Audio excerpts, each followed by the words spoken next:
కేసినేని చిన్ని అక్రమాలపై ఈడీ దర్యాప్తు చేయాలి అన్న నాని లేఖపై టీవీ9 తో మాట్లాడారు చిన్ని. కేసినేని నాని లేఖని పట్టించుకోవాల్సిన అవసరం లేదు అంటున్నారు ఆయన. నాని ఉనికి కోసం అప్పుడప్పుడు ఇలా ఏదో ఒకటి చెప్తూ ఉంటారన్నారు చిన్ని. గతేడాది కూడా తన భార్య కొడుకుపై ఫిర్యాదు చేశారని, ఇది తనకు కొత్తేం కాదు అంటున్నారు చిన్ని. చట్టం తన పని తాను చేసుకుంటూ పోతుందని, తనకు ఇబ్బంది లేదు అంటున్నారు ఆయన. అంతకు మించి నాని గురించి మాట్లాడడానికి ఏమీ లేదంటూ లైట్ తీసుకున్నారు చిన్ని.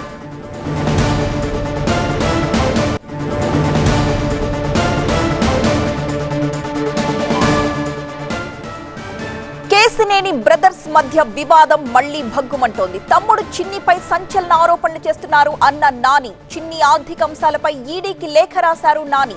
ఇంతకీ ఆ లేఖలో ఏముంది, ఆయన ఏం మాట్లాడారు అని ఒకసారి చూద్దాం. చిన్ని ఆయన భార్య కుమారుడిపై PMLA కింద విచారణ జరపాలి అని కోరుతున్నారు. లిక్కర్ ట్రాన్స్పోర్ట్ కేసుని ప్రభావితం చేస్తున్నారని, ఎమ్మెల్యే టికెట్ ఇచ్చేందుకు కొలికపొడి నుంచి 5 కోట్ల రూపాయలు తీసుకున్నారని విమర్శిస్తున్నారు.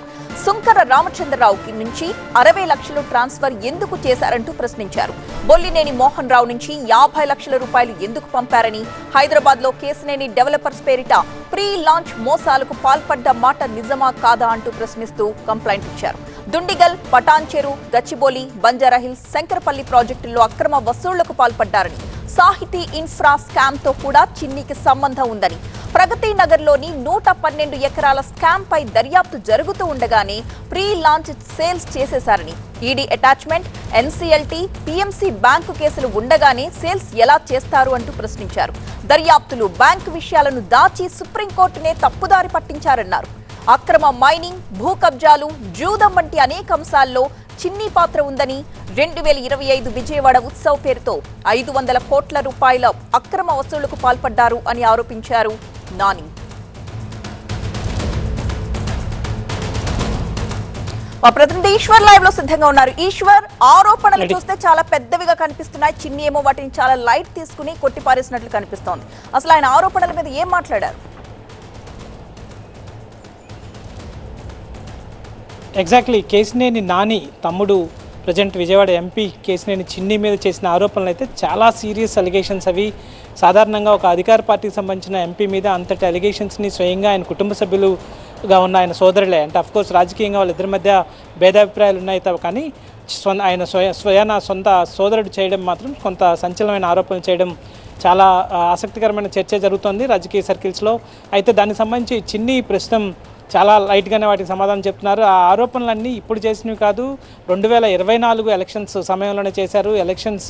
ఎలక్షన్ కమిషన్ కూడా అప్పట్లోనే రాజకేశ్ రెడ్డితో ఉన్న సంబంధాల గురించి కావచ్చు, లేకపోతే ఇప్పుడు చేసిన అలిగేషన్స్లో చాలా అలిగేషన్స్ని అప్పట్లో ఎలక్షన్ కమిషన్ కూడా ఫిర్యాదు చేశారు. కానీ ఎలక్షన్ కమిషన్ అప్పట్లోనే వాటిని పట్టించుకోలేదు. ఇప్పుడు కొత్తగా చేస్తున్న ఆరోపణలు ఏమీ ఇవి కావు, వీటికి నేను చట్టపరంగా ఎదుర్కోవడానికి సిద్ధంగా ఉన్నా, అలాగే వీటిపైన పరువు నష్టం దావాను వేయడానికి కూడా సిద్ధంగా ఉన్నా అని చెప్పే ప్రయత్నాన్ని చిన్ని చాలా గట్టిగా చెప్తున్నారు. కేవలం రాజకీయపరమైన ఉద్దేశాలతోనే కేసినేని నాని తన సోదరుడు అయినప్పటికీ కూడా రాజకీయంగా విభేదించి తనపై ఇట్లాంటి ఆరోపణలు చేస్తున్నారు. వీటికి నిజంగా వాటికి ఆధారాలు అంటే చూపించాలి, లేకపోతే వాటిని కేవలం కొన్ని ఇట్లాంటి వ్యాఖ్యలు చేయడం ద్వారా, స్వీపింగ్ రిమార్క్స్ చేయడం ద్వారా తన రాజకీయంగా ఇబ్బంది పెట్టాలనే ప్రయత్నం మాత్రమే నాని చేస్తున్నాడు. వాటిని నేను చట్టపరంగా ఎదుర్కొంటాను, వాటిని పెద్దగా మీడియా కూడా పట్టించుకోవాల్సిన అవసరం లేదని చెప్పే ప్రయత్నాన్ని అయితే చిన్ని గట్టిగా చేస్తున్నాడు. అయితే నాని మాత్రం పదే ఒకవేళ చిన్ని ఇట్లా చెప్తున్నప్పటికీ కూడా నాని అవే ఆరోపణలని గట్టిగా చేస్తున్నారు. గతంలో ముఖ్యమంత్రికి స్వయంగా ఆయన లేఖ రాశారు, ఈసారి ఎన్ఫోర్స్మెంట్ డైరెక్టరేట్కి రాశారు. ఆయన PMLA యాక్ట్ కింద